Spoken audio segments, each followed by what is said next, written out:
प्यारे दोस्तों, यह एक ऐसी हाफिज कुरान लड़की की कहानी है जो अपने मायके ज्यादा जाया करती थी।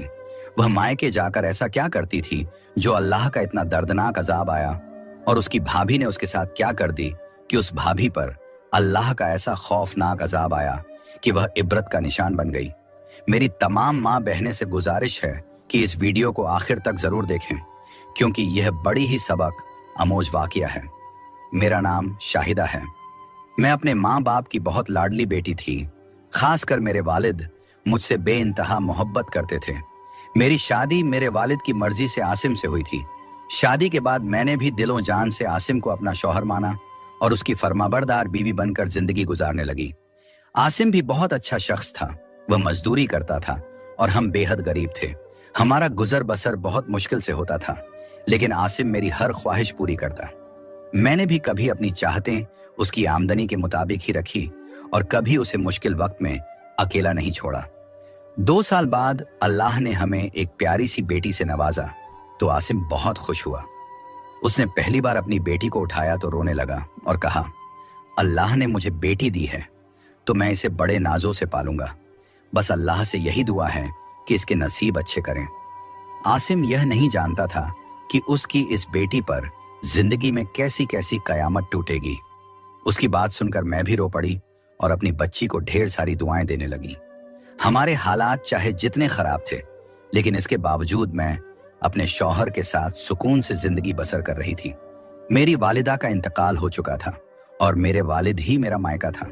मेरा एक भाई था जो अब शादीशुदा था। जब तक मेरी अम्मी जिंदा थी, मैं हफ्ते 2 हफ्ते में मायके का चक्कर जरूर लगाती थी, लेकिन माँ के इंतकाल के बाद अब्बू अकेले रह गए थे तो मैं हफ्ते में 1-2 बार जरूर जाती और अब्बू के साथ वक्त बिताती, उनके कपड़े धोती और घर के कामों में मदद करती।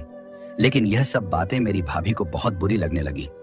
उसे यह गुस्सा था कि मैं हर वक्त बच्ची को लेकर मायके क्यों चली आती हूँ। अब्बू मुझे देखकर खुश हो जाते थे, लेकिन मेरी भाभी ने धीरे धीरे मेरे भाई को हमारे खिलाफ कर दिया। अब भाई मुझे अपने घर में देखकर मुंह बनाने लगा और मुझसे मिलने के बजाय जल्दी से चला जाता।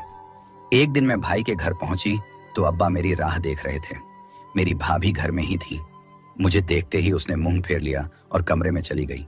फिर किचन में जाते हुए उसने बड़बड़ाते हुए कहा, लोगों को अपने घरों में सुकून क्यों नहीं मिलता, जब देखो मुंह उठाकर चले आते हैं।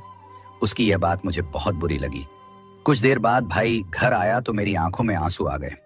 मैं भाई की लाडली बहन थी और हमारा बचपन एक साथ गुजरा था। मैं उससे छोटी थी, लेकिन बचपन में जो भी चीज स्कूल से खरीदती तो भाई को दे देती थी। भाई ने मुझे रोते देखा तो पूछा, क्या हुआ, क्यों रो रही हो? क्या शाहिदा ने कुछ कहा या कोई परेशानी है? मैंने जल्दी से आंसू पोंछे और कहा, नहीं भाई, बस तुम्हारी बीवी ने मुझे देखकर मुंह फेर लिया और मुझसे एक लफ्ज भी नहीं बोला और फिर तरह तरह की बातें करती रही। मैंने आगे कहा, मैं यहाँ अब्बू के लिए आती हूँ, अगर तुम्हारी बीवी को पसंद नहीं तो मैं अब नहीं आऊंगी। भाई ने यह सुना और खामोशी से कमरे में चला गया। उसने जब अपनी बीवी से यह बात कही तो भाभी ने शोर मचा दिया। वह लड़ने लगी और बात यहां तक पहुंची कि उसने कहा, इस घर में या तो तुम्हारी बहन रहेगी या फिर मैं। जब भी आती है घर का सुकून बर्बाद करके चली जाती है। शादीशुदा है तो अपने घर क्यों नहीं रहती? रोज अपनी बेटी को लेकर यहाँ चली आती है। मुफ्त की रोटियां जो मिल जाती हैं। भाभी की यह बात सुनकर मेरा वजूद पत्थर का हो गया।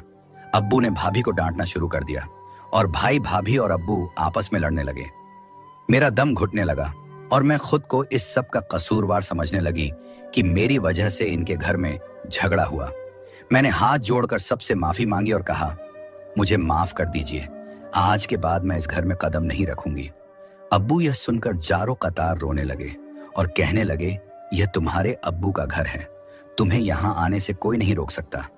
लेकिन मैं खामोश रही और अपनी बच्ची को लेकर वापस घर चली आई। उस दिन के बाद मैंने कभी भाई के घर का रुख नहीं किया।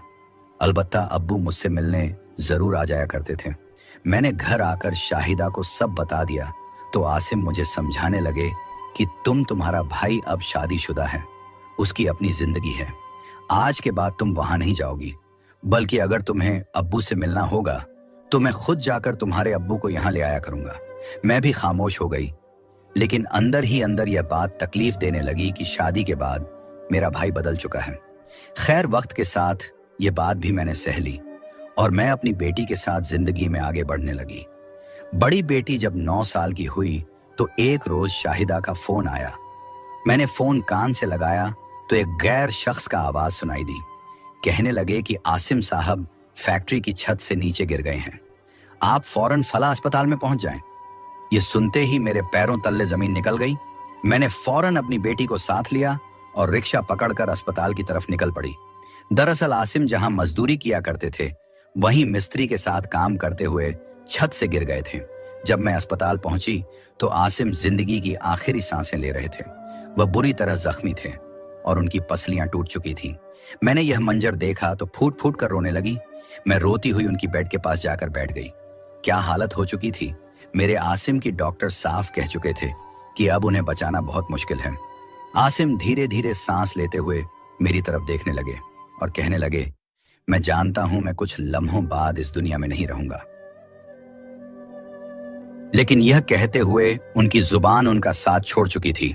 मैंने सर उठाकर देखा तो आसिम बिल्कुल शांत हो चुके थे। उनकी रूह परवाज कर चुकी थी। मेरी बेटी जोर जोर से चिल्लाने लगी और अपने अब्बू को हिलाते हुए कह रही थी, अब्बू उठो अब्बू। लेकिन अब्बू हमेशा के लिए सो चुके थे। मैं वह मंजर देखकर बेजान होकर वहीं गिर पड़ी और बेहोश हो गई। जब होश आया तो आसिम की मैयत को एम्बुलेंस में रखा जा चुका था। मेरी बेटी कभी मेरी तरफ दौड़ती और कभी एम्बुलेंस की तरफ भागती, अपने अब्बू को देखती। मेरा शौहर इस दुनिया से जा चुका था और उस वक्त हमारे पास ना कोई अजीज था ना कोई रिश्तेदार। सिर्फ डॉक्टर और नर्स थी जो मुझे तसल्ली देने की कोशिश कर रही थी। मैंने बड़ी मुश्किल से खुद को संभाला और बेटी के साथ घर पहुंची। मोहल्ले वालों को पहले ही खबर मिल चुकी थी कि इस घर में कोई मौत हुई है, लेकिन मेरी हिम्मत नहीं हो रही थी कि अब्बू या भाई को कॉल करके बताऊं कि आसिम अब इस दुनिया में नहीं रहे। मेरी मासूम बेटी अब भी अपने अब्बू के पास बैठी रो रही थी और बार बार उन्हें उठा रही थी, मगर वह अब हमेशा के लिए खामोश हो चुके थे। कुछ देर बाद अब्बू पहुंचे। मैंने उन्हें देखा तो और ज्यादा टूट गई और उनके सीने से लगकर फूट फूट कर रोने लगी। भैया और भाभी भी कुछ देर बाद आए। आसिम को आखिरी सफर पर ले जाया गया और मिट्टी तले दफन कर दिया गया। मेरा भाई मेरी तरफ बढ़ा और मुझे सफेद चादर उड़ा दी। यह मेरी बेवा की पहचान थी। एक वक्त था जब मैंने लाल दुपट्टा ओढ़कर आसिम के घर दुल्हन बनकर कदम रखी थी और आज उसी घर में सफेद चादर ओढ़कर बेवा बन गई थी। मुझे सब कुछ किसी बुरे ख्वाब जैसा लग रहा था। कभी सोचती कि अभी जाग जाएंगे और सब ठीक हो जाएगा, लेकिन यह ख्वाब नहीं, हकीकत थी। आसिम अब नहीं रहे। भैया और भाभी थोड़ी देर बाद वापस चले गए, मगर अब्बू मेरे पास ही रहे। उस वक्त मुझे किसी अपने का सहारा चाहिए था। जिस घर में हम रहते थे वह किराए का था। जब मेरी ईदत खत्म हुई तो एक दिन मकान मालिक आया। उसने पहले आसिम के इंतकाल का दुख जताया और फिर कहने लगा, बहन मुझे मालूम है कि तुम्हारे ऊपर मुश्किल वक्त आ गया है, लेकिन 5 महीने हो चुके हैं और तुमने अब तक किराया नहीं दिया। मैं भी मजदूर आदमी हूं और इस किराए से ही मेरा गुजारा होता है। अगर हो सके तो किराया दे दो ताकि मेरे भी हालात सुधर सके। यह सुनकर मुझे और भी फिक्र होने लगी। 5 महीने का किराया बहुत ज्यादा था और मेरे पास कुछ भी नहीं था। अब्बू ने मुझे तसल्ली दी और कहा, फिक्र मत करो बेटा, मैं तुम्हारे भाई से बात करता हूं। वह तुम्हारा किराया चुका देगा और तुम्हें अपने घर ले जाएगा। अब्बू वापस गए तो मुझे उम्मीद थी कि भाई मेरी मदद करेगा, मगर जब अब्बू लौटे तो थोड़े परेशान लग रहे थे। मैंने पूछा, क्या हुआ? अब्बू भाई ने पैसे दे दिए? अब्बू ने हल्की मुस्कान के साथ कहा, हाँ बेटा, मैं पैसे ले आया हूं। तुम्हारा भाई ने दे दिए हैं? कुछ देर बाद मकान मालिक आया तो अब्बू ने उसे पैसे दे दिए। जब वह पलटे तो मैंने पूछा, अब्बू क्या भाई ने पैसे दे दिए थे? तो अब्बू की आंखों में आंसू आ गए। अब्बू बोले, वह कह रहा था कि हमारा खुद का पेट पलता नहीं है, मैं पैसे कहां से लाऊं, इसलिए मैंने मजबूर होकर अपने दोस्त से पैसे उधार ले लिए। उसे कह दिया है कि पेंशन से थोड़ा थोड़ा जमा करके उसे लौटा दूंगा। यह सुनते ही मैं रोने लगी। मुझे पता था कि भाभी भाई को इतने पैसे नहीं देने देंगी। अब्बू भी कहने लगे, बेटा अब हर महीने का किराया कैसे दिया जाएगा? चलो अब मेरे साथ मेरे घर चलो। मकान का किराया चुकाने के बाद मैंने मजबूर होकर अपना सामान पैक कर लिया। मुझे भी पता था कि अब हर महीने किराया कौन देगा। मैं अपने अब्बू के साथ मायके की दहलीज पर पहुंच गई। जो अब मायका नहीं रहा था बल्कि मेरे भाई का घर हो चुका था। मैंने अपना और अपनी बच्ची का हाथ थामे घर में कदम रखा। मुझे देखकर भाई और भाभी चौंक गए और परेशान हो गए। सामान के साथ मुझे देखकर भाभी फौरन बोल उठी, क्या ये अब यही रहेगी? मेरे अब्बू ने फौरन जवाब दिया, भला हमारे अलावा इसका है ही कौन? आज से ये हमारे ही पास रहेगी। भाभी बड़बड़ाते हुए अपने कमरे में चली गई और भाई भी मुंह बनाकर अपने कमरे में चला गया। मेरी बच्ची बहुत मासूम थी और अब भी अपने बाप की मौत के सदमे में भी थी, इसलिए काफी चुप चुप सी रहने लगी। मैंने अपने अब्बू के कमरे में सारा सामान रख दिया और हम वहीं एक कमरे तक सीमित होकर रहने लगे। मैंने अपनी बच्ची को समझा दिया था कि अपनी मामी और मामा को तंग ना करना और अपने कजन्स के साथ कोई शरारत भी नहीं करना। मेरी बेटी समझदार थी और उसने सब कुछ समझ लिया। भाई के 2 बेटे थे। बड़ा बेटा 10वीं में और छोटा 7वीं क्लास में पढ़ता था, जबकि मेरी बेटी 4थी क्लास में थी। कुछ रोज यूं ही गुजर गए। मैं भाई और भाभी का दिल जीतने के लिए घर के सारे काम करने लगी। जो काम भाभी करने लगती मैं खुद कर देती, ताकि उन पर कोई एहसान ना लगे। बदले में वह मुझे 3 वक्त का खाना दे देते और यही मेरे लिए बहुत था। एक दिन मैं भाभी के कमरे की सफाई कर बाहर निकली तो कुछ देर बाद भाभी ने शोर मचा दिया। ड्रेसिंग टेबल पर मेरी सोने की अंगूठी रखी थी, वह कहाँ गई? मैंने जब यह सुना तो मेरा चेहरा लाल हो गया। मैं कहने लगी, भाभी मैंने तो आपकी कोई अंगूठी व पड़ी नहीं। देखी भाभी मुझे गुस्से से देखने लगी और बोली, मैंने खुद वॉशरूम जाने से पहले उतार कर रखी थी, कहीं तुमने चोरी तो नहीं कर ली? भाभी की यह बात सुनकर मेरा वजूद कांप गया। मैंने अपने कानों को हाथ लगाते हुए कहा, मैं ऐसा भला क्यों करूंगी? आपकी चीज चुरा कर मैं क्या करूंगी? तभी भाभी का बड़ा बेटा बाहर निकला और बदतमीजी से कहने लगा, मैंने अपनी आंखों से देखा था कि नूरी तुम्हारे कमरे से कोई चीज उठाकर छुपाते हुए जा रही थी। तो भाभी आग बगुला होकर मेरी बच्ची के पास आई, जो उस वक्त स्कूल की पढ़ाई कर रही थी। भाभी ने उसका बैग खोला तो उसमें से उनकी सोने की अंगूठी निकल आई। यह देखकर मेरा चेहरा जर्द पड़ गया। मेरी बच्ची हैरत में गूंगी बनी बैठी रही। उसी वक्त भाई भी घर आ गया। भाभी ने अंगूठी दिखाकर कहा, देख लो मंजूर, तुम्हारी बहन और भांजी के कारनामे मेरी बच्ची सहम कर जारों तार रोते हुए कहने लगी, मैंने कोई चोरी नहीं की। थोड़ी देर पहले अनवर मेरे पास आया था। उसने किताब लेने के बहाने मेरा बैग चेक किया था और वहीं यह अंगूठी रखकर गया है। अनवर यह सुनते ही बिगड़ने लगा। मैं हैरान परेशान थी कि भाई का बेटा इतनी बड़ी साजिश कैसे कर सकता है। मुझे अपनी बच्ची की आदतों का अच्छी तरह पता था। वह कभी भी ऐसी हरकत नहीं कर सकती थी, लेकिन मेरी मजबूरी थी, मैं कुछ भी नहीं बोली। अब वह मेरी बच्ची को कमरे में ले गए और पूछने लगे, क्या तुमने चोरी की है? मेरी बच्ची फौरन कहने लगी, मैं भला चोरी करके क्या करूंगी? मैंने ऐसा कुछ भी नहीं किया। मुझे अपनी बच्ची की बात पर पूरा यकीन था, लेकिन मैंने यह बात नजरअंदाज कर दी और उसे सिर्फ अपने कमरे तक महदूद कर दिया। वह अब कमरे से बाहर भी नहीं निकला करती थी। कुछ दिन ही गुजरे थे कि एक दिन भाभी ने फिर शोर मचा दिया। मेरा सोने का हार नहीं मिल रहा, जो मैंने शादी में पहनने के लिए निकाला था। ज्वेलरी बॉक्स अब बिल्कुल खाली पड़ा है। ये सुनते ही मेरे होश उड़ गए। मैंने पहले ही कह दिया, मेरी बच्ची का इसमें कोई कसूर नहीं हो सकता, आप ही ने कहीं रख दिया होगा। लेकिन भाभी ने फिर मेरे कमरे में आकर उसकी तलाशी लेने लगी। आज अनवर ने फिर कहा, मैंने नूरी को आपके कमरे के बाहर देखा था। मेरी बेटी बोली, आज गली में अनवर अपने दोस्तों को बहुत सारे पैसे दिखा रहा था, जो सारे 500 के नोट थे। वह लोग दुकान से सिगरेट भी खरीद रहे थे और बहुत सारी चीजें खरीदी हुई थी। यह सुनते ही मेरे पैरों तले जमीन खिसक गई। भाभी हड़बड़ाकर अपने बच्चे की तरफ देखने लगी, जो मासूम चेहरा बनाए खड़ा था। मेरा भाई गुस्से से आगे बढ़ा और मेरी बच्ची को मारने लगा। कहने लगा, तेरी हिम्मत कैसे हुई जो मेरे बच्चे पर इल्जाम लगाए? तेरे आते ही इस घर में तमाशा फैल चुकी है। अपने बाप के साथ मर जाती तो अच्छा था भाई। कि यह बातें सुनकर मेरा वजूद कांप उठा। भाई को रोकने लगी, तब तक अब्बू आगे बढ़े और भाई को बच्ची से दूर करने लगे और बोले, क्यों मार रहे हो बच्ची को? जब ये कह रही है उसने ऐसा वैसा कुछ नहीं किया, तो तुम अपनी औलाद पर ध्यान दो। हो सकता है तुम्हारे बच्चों ने चोरी की हो।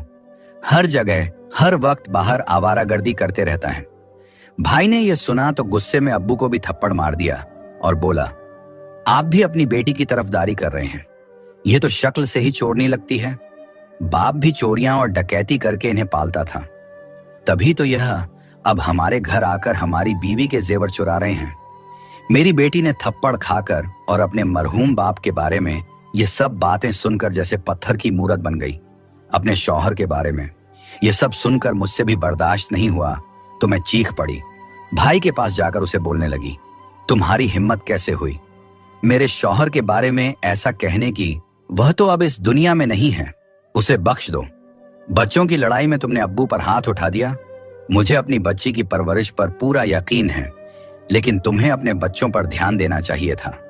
जब अब्बू कह रहे थे तो तुम्हें अपने बेटे की भी तहकीकात कर लेनी चाहिए थी। तभी भाभी ने आकर मुझे थप्पड़ मारा और बोली, हमारे टुकड़ों पर पलते हो और हमें ही बातें सुनाते हो, दफा हो जाओ हमारे घर से।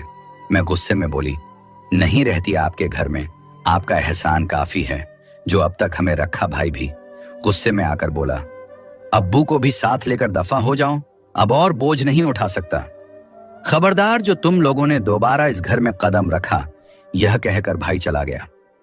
अब मैं क्या करती और बर्दाश्त करना मेरे बस से बाहर हो गया था। मैंने मजबूरी में अपना सामान पैक किया। जब अब्बू को उठाने लगी तो वह अचानक पीछे गिर गए। वह बिल्कुल ठंडे पड़ चुके थे। मैं घबरा गई और उन्हें डॉक्टर के पास ले गई। भाई भी मेरे साथ था, लेकिन डॉक्टर ने बताया कि अब्बू का हार्ट अटैक से इंतकाल हो चुका था। भाभी ने फौरन कहा, यह सब तुम्हारी वजह से हुआ है। मजबूरी में मैं भाई के घर 3 दिन और रुकी, क्योंकि रिश्तेदार आ जा रहे थे। जैसे ही यूं खत्म हुआ, भाई ने मुझे घर से निकाल दिया। मैं मजबूरी में अपनी बच्ची को लेकर पास की झोपड़ी की तरफ चली गई। जहां भिखारी रहते थे वहां एक बूढ़ी औरत बैठी थी। मैंने उसे अपनी पूरी कहानी सुना दी। उस औरत ने कहा, बेटी तुम मेरे साथ इस झोपड़ी में रह सकती हो, हम दोनों भीख मांगकर गुजारा कर लेंगे। वक्त इसी तरह गुजरने लगा। मैं अपनी बच्ची को लेकर उस औरत के साथ भीख मांगती रही। एक दिन हम उसी मोहल्ले से गुजरे जहां भाई का घर था। उस औरत ने कहा, चलो इस घर में चलते हैं। मैंने कहा, नहीं, यह मेरे भाई का घर है, मैं यहां नहीं जा सकती। मगर वह औरत अकेली अंदर चली गई। मेरी बच्ची भी उसके पीछे भागकर घर में चली गई। थोड़ी देर बाद मेरी बच्ची बाहर भागती हुई आई और बोली, अम्मी चलो जल्दी अंदर। उसके पीछे मेरा भाई भी बाहर आ गया और आते ही मैं कदमों में गिर पड़ा। वह रोते हुए कहने लगा, बहन मुझे माफ कर दो, मुझे सारी हकीकत पता चल चुकी है। घर की सारी चोरियां मेरा बड़ा बेटा अनवर करता था। तुम्हारे जाने के बाद उसने डकैती और चोरी भी शुरू कर दी थी। पुलिस ने उसे गिरफ्तार कर लिया है और अब वह जेल में अपनी सजा काट रहा है। तुम्हारी भाभी के जिस्म पर भी अजीब से नीले निशान पड़ने लगे हैं। डॉक्टर ने बताया कि उसे कैंसर है और वह आखिरी स्टेज पर है। वह जिंदगी की आखिरी सांसें ले रही है। उसे मौत भी नसीब नहीं हो रही। ये सब उसके की सजा है, क्योंकि वह तुम्हें झूठे इल्जाम में फंसाने में अपने बेटे का साथ दे रही थी। तो हो सके तो हमें माफ कर दो। मैंने भाई से कहा, माफी मुझसे मत मांगो, माफी अब्बू से मांगो, क्योंकि तुमने अपने बाप जैसी शख्सियत पर हाथ उठाया। तुम्हें उसी का फल मिल रहा है। तुम्हारा बेटा जेल में है और बीवी तड़प तड़प कर मर रही है। भाई मुझे भाभी के पास ले गया, जो चीख चीख कर रो रही थी। वह कहने लगी, मुझे माफ कर दो ताकि मुझे मौत नसीब हो सके, मुझे माफ कर दो ताकि मुझे कब्र नसीब हो सके। उसकी हालत देखकर मेरी रूह कांप गई। मैंने उससे कहा, मैंने तुम्हें माफ किया, दुआ करो कि अब्बू भी तुम्हें माफ कर दे और तुम्हारी आखिर तक बर्बाद ना हो। कुछ दिनों तक भाभी तकलीफ में रही और फिर उसे मौत नसीब हो गई। भाई ने उसकी तदफीन कर दी। अब भाई और मैं अपनी बच्ची के साथ उसी घर में अकेले रहते हैं।